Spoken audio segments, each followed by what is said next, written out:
Does the British government support what the US has done? Well, I don't think anyone in Venezuela seems to be sad about the idea that President Maduro is not in office anymore. The UK, like the United States and many of our European allies, didn't recognise the legitimacy of the last election in Venezuela. Indeed, the UK government sanctioned President Maduro himself not long ago. But given what's happened in the last 24, 48 hours, the important question now is ensuring a peaceful transition so that a new president of Venezuela can be elected democratically with the consent of the people of Venezuela, and anything that we can do as a third country in respect of that, we're happy to do so. But do we support it? Well, the idea that President Maduro is no longer the president of Venezuela, yes, we always thought it was illegitimate. So we support the outcome. Do we support the means? Well, the means is unconventional. There's no denying that. It's for the American administration to explain the legal basis for having done it. The UK sure, but do we support it?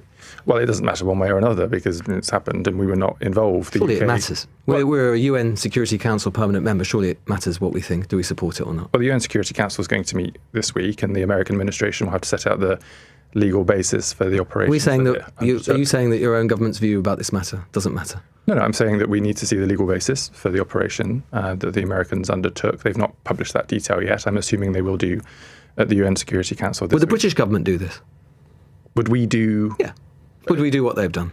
Would we remove a foreign leader in that way? Seems unlikely, but we don't know the legal basis for the operation. And as I say, until we've seen the detail of that, we can't really speculate. President Trump says the US will run Venezuela. Do we support that? As we've said, as I've just said, there should be a democratically elected president of Venezuela that commands the support of the people of Venezuela. It's a democratic country, has the basis in democracy. And but when asked last night who would be running Venezuela, Trump said, the men behind me, members of his cabinet. Now, as a politician dedicated to the rule of law, as you said, does that make you feel at all uncomfortable? Well, we're not really clear yet on the detail of what President Trump meant by that. I understand this morning that the courts in Venezuela have appointed an interim president and that the administration in Venezuela continues to operate. So I can't speculate about what President Trump meant. Only he and his administration can answer those questions. But as I say... You can say whether you think that on an interim basis, we think it's a good idea that President Trump runs Venezuela. Sure. All I'm saying is that all I've seen on an interim basis is that an interim president has been appointed in Venezuela by the Venezuelan courts. And you have no view whatsoever about whether what he's done and what he's proposing to do is legal. You haven't thought about it. Well, it's not for me to come to a legal judgment. No, but you've got lots of lawyers. You've got thousands of lawyers working for the government who could. That will inform the Foreign Secretary's views at the UN Security Council once the detail has been seen. But is that assessment being made currently? Well, of course, the British government will be at the UN Security Council, so it'll have to take a view having seen... Will you publish that legal advice? We don't routinely publish legal advice because no, but this is important. But so would you give an indication of it? That's not a decision for me, but we don't normally publish legal advice as a matter of precedent. But of course, if the UN Security Council meets this week, we'll consider that detail when it's published. Let's imagine that President Putin had kidnapped President Zelensky and his wife and taken them to Moscow. And President Putin said that he's done that to protect the national security interests of Russia. If I was sitting here talking to you and asking whether you thought that was a good idea and whether that was legal, would you be saying to me, well, it's up to the Russian government to produce that legal basis? Any operation from any sovereign state that recognises international law, I'm not sure that Russia does in these circumstances, but if they do, they have to set out the legal basis for any decisions that they take. So Russia could do that, and you would just wait for them to produce the legal text? No, I'm not answering a hypothetical question. What Russia's done in Ukraine is clearly illegal, in the same way that settlements in the West Bank by Israeli settlers are clearly illegal, but they're clearly illegal because they've been judged to be illegal by international courts. I don't remember when Russia invaded Ukraine, many British politicians, yourself or others included, coming out and saying, well, let's wait a while for lawyers to produce a legal basis. You just said it. You just said it was illegal. So why can't you do that here? Because virtually every legal commentary I've seen this morning has said it is clearly illegal. So I think the circumstances were different. President Putin undertook a more traditional invasion war into Ukraine. The Americans are saying this was a law enforcement measure. They've kidnapped, Chief Secretary, they've kidnapped the guy. They've literally abducted him. They've taken him to a New York court. They're publishing pictures. I mean, don't get me wrong. Nasty, horrible, brutal dictator. No one's weeping for him. But the precedent is clear. They are literally putting out pictures of the guy on this helicopter, blindfolded, and you're saying, that could be fine. Might be. All I'm saying is we can't answer those questions yet because they've Why? Because they've not published the legal basis. You've not seen They're it. not I've going to. not seen it. Well, they'll have to make submissions to the UN Security We've heard it from Council President Trump, Chief this week. Secretary. He thinks that might is right. The fact that America can do it means they should do it. And indeed, he's saying quite openly that if other countries get in his way, he'll do the same to them. And you're not saying that makes you uncomfortable or worried or disturbed. You think it's just, let's just wait and see? We want the rules-based order to work, of course we do. But look, this isn't just the position of the UK government. This is the position of other European countries too. Germany has been saying the same as the United Kingdom. All I'm saying is we need the time over the next few days of this week to engage with our American counterparts, for them to publish the legal basis of the operation for the UN Security Council. Would you urge the United States government not to abduct any other foreign leaders? Look, I'm not going to answer hypothetical questions. You won't urge the United States government not to abduct other foreign leaders? We think the rules-based order matters and that people should comply with international law. When an operation like this You're not making an assessment as to whether or not you think it has complied with international law. Because it's for the Americans to set out the basis of the legal basis on which they did the operation, and then for international courts or the UN Security Council to take a view. I'm not trying to dodge the question, Lewis. All I'm saying is this is the way the rules-based order works. It's not for an individual state to judge international law. It's for the international courts to do so. In order for a rules-based order to work, surely it's important on those who believe in the rules-based order to point to people who break the rules-based order and say, you've broken it, not just to dodge it because they're friends of ours. For sure, but we're not the international court. We're the UK government. No, the international court we're supposed exists. to be an important country. Yeah, we are, and we're. You don't sound like an important country. You don't sound like you're speaking for an important country, Chief Secretary. You sound like you're speaking on behalf of a supplicant country who's afraid of a bigger country. I disagree with that assessment. We are following the proper process that any government would follow. If this were Russia, if this were China, if this was anywhere else in the world, we would be the first out the traps, first out the gate, saying this is disgraceful. We condemn it.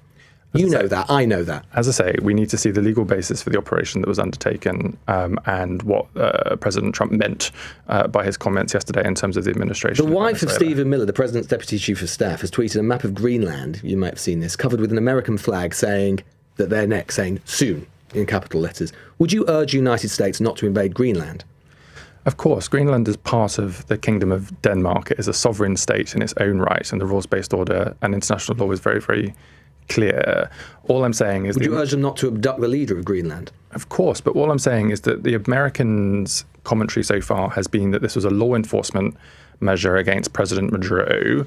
They've also said it was about oil. Well, the action that they've said so far was about law enforcement, but we've not seen any. Well, we've not seen any more detail about the law enforcement rationale for their operation, and that's what the American administration needs to publish. Does reform? Did you support what Trump has done? Yeah, I don't think anybody should shed any tears for the removal of an illegitimate, brutal drugs lord who was running Venezuela. I think it's good news for the West. I think it's bad news for Putin and for the Chinese communist regime. And the question now is, the challenge now is to ensure that Venezuela doesn't descend into what happened in Iraq or Libya. And so, that's the next challenge. And obviously, the US couldn't leave a vacuum. They mustn't leave a vacuum in Venezuela. So they need to live up to what President Trump talked about yesterday in terms of running it until there are elections and a peaceful transition back to a democratic Venezuela. I thought that Trump and MAGA, and actually Reform as well, were very sceptical about foreign entanglements. Well, at the end of the day, you've got to do what any government, any prime minister or president has got to look after the security and interests of their own people. But he ran against forever wars. He ran against getting involved. But at the end and of now the he's day, talking about running Venezuela. Until there's a transition back to a democratically elected government. But at the end of the day, actually, they've concluded that Maduro and his drugs regime was against the interests of the American people in terms of the vast amounts of illegal activity, all independent drugs, analysis. cocaine. All independent analysis, Richard Tice shows that in terms of drug supply into the United States, Very little of it comes from Venezuela. Most of it comes from Well, Pacific no, routes. actually, that's not what I've seen. In terms of fentanyl, that's correct. But in terms of cocaine, that's not 5% correct. of American cocaine comes from Venezuela. Most of it comes from Mexico, I've seen comes from different figures. Colombia. But there's also the brutality, the violence, the control of the cartels in which the case you have US to go into Colombia, that then. are essentially part of. And but all of these issues. I mean, the drug wars. This is an international war on the drug terrorists, the narco terrorists. That is the reality. Trump was open. This isn't about drugs. This is about oil. He was really clear about it. But there's another point to it, which is why I say the people who won't be happy is Russia and China, because, of course, they've got interests in Venezuela in terms of the oil. And who's better, actually, to be helping Venezuela use their oil reserves? Is it the US or is it Russia and China taking it for their own interests? I have to say the interest of the West is that it's the US. But on that basis, would go into countries all over the world. China's got huge investments. The reality is that there are many reasons why Maduro was very, very bad news for the West. Bad news for the UK as well. I mean, much of our cocaine, I understand, comes from Venezuela and nearby countries. So let's see. There are serious risks to what's been done. Of course, there's risks to everything, but they've concluded that it's in their strategic interest. And let's see. I mean, people forget. Just yesterday, for example, RAF Typhoons were bombing weapons depots in Syria because we conclude that's in our national interest. So this happens, in a sense. Individual governments make individual choices. So your leader, Nigel Farage, tweeted, put on X, the American actions in Venezuela overnight are unorthodox and contrary to international law, but if they make China and Russia think twice, it may be a good thing. I'll come back to that second bit in a moment. But he accepts, you think it does break international law? Yeah, if you look at Article 51 of the UN rules, most lawyers would probably say, well, it's just the wrong side of the issue of self-defence. Some will say that it's just inside, because what happens now is there'll be a report sent to the UN of Article 51 saying that it's in self-defence because the state was unable or unwilling to do so. So look, it's arguable, but the reality is, in terms of domestic US law, Why it's would it clearly be self-defence? Because Venezuela is legal. clearly not a threat to the United States. Why have we bombed a weapons depot in Syria? It's exactly the same point. They're terrorists. Because ultimately, so are the drugs laws. They're terrorists carrying out violent attacks on people in the US. You look at your strategic national interest, not just tomorrow, but also months, years down the track, and you have to say what is in our national interest. Drugs don't come from Venezuela. They come from other countries. So it doesn't make any sense. Some do, some don't. But ultimately, you have to say, as a government, as a leader of a country, you say, what is in our strategic national interest? They've concluded it is. I have to say, the people who will regret this is Russia and China, and that's a good thing. 65%. And also, remember, the other key thing is what Trump said yesterday about Putin. He said that he was not thrilled with Putin. In Trump language, that probably means that he's very angry with Putin. But you mentioned and in a sense, drugs. that's a good thing for the security of Ukraine, for example. You mentioned drugs. 65 to 70% of our cocaine comes from Colombia. Should we be going into Colombia? Should we be taking out Colombia on the basis of this? Should we be taking out the Colombian leader? No, what I'm saying is you've got to look at what is in your individual strategic interest. But why not? Well, we look at defending ourselves from drugs. We have our own war on drugs, which sadly we're losing. So let's take out the Colombians then. No, what I'm saying is individual governments have to make individual choices based on also what we're able to do. So if our government came along, if Keir Starmer said, look, we're concerned about drugs as well and the war on drugs. As I say, 70% of our cocaine comes from Colombia. We're going to kidnap the Colombian president. Literally, you'd be like, go for it. Just yesterday, John Healey, our defence secretary, said that actually ISIS, on a strategic view, is bad for the UK. That's why we're bombing weapons depots in Syria, and I support that. And you've cited what Trump has said about drugs, and therefore we've got a drugs problem as well. So therefore, should we be should we consider taking out and kidnapping and abducting and extraditing? I'm not saying that. What I'm saying is South American leaders.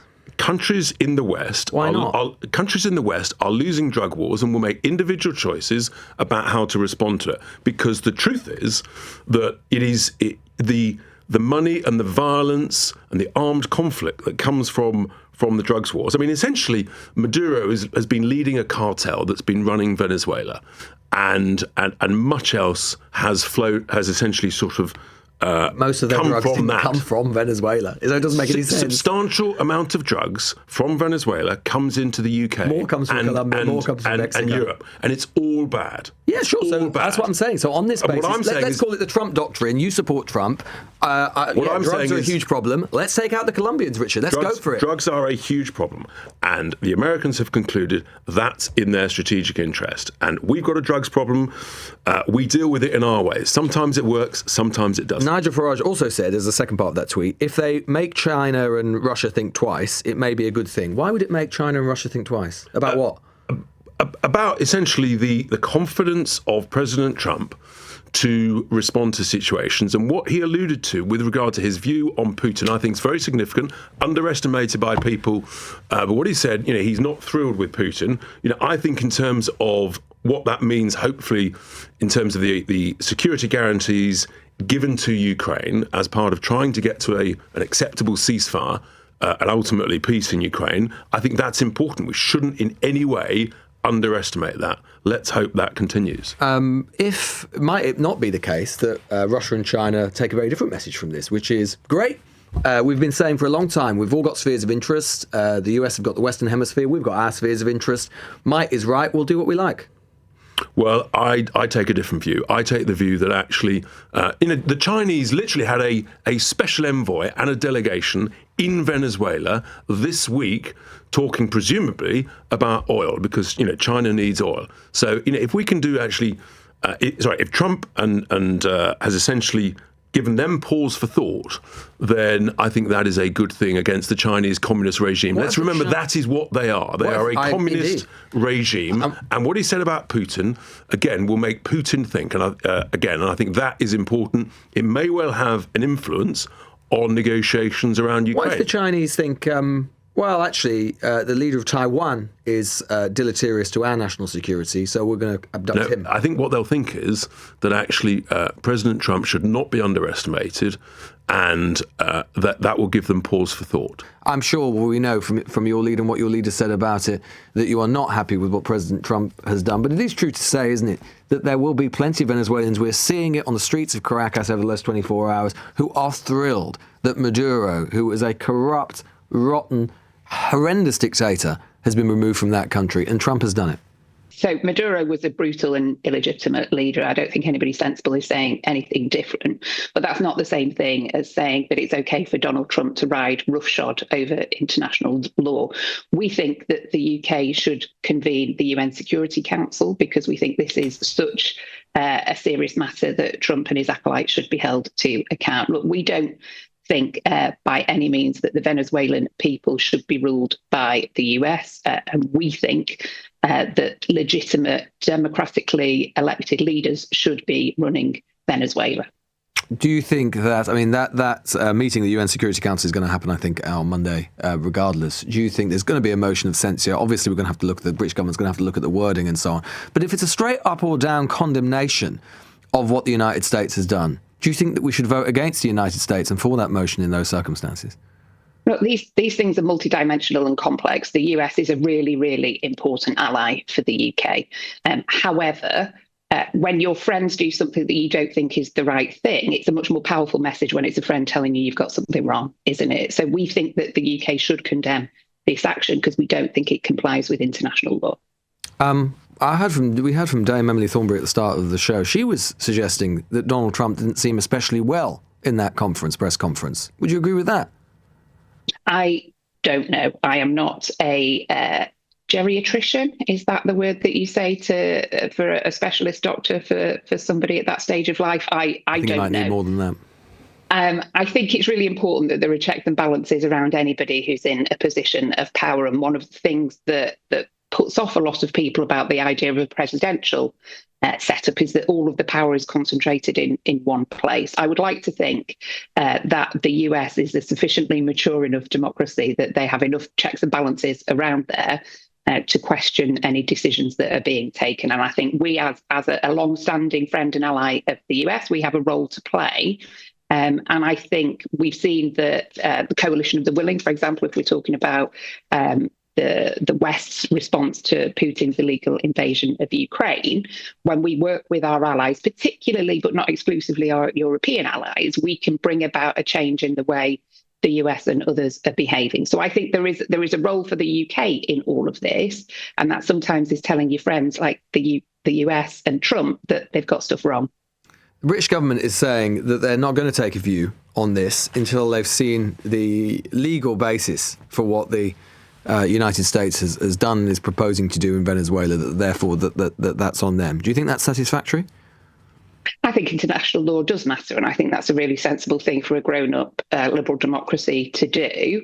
I think, though, that that's not the only way that you can bring about change. There'll be conversations that are held in public and conversations held in private.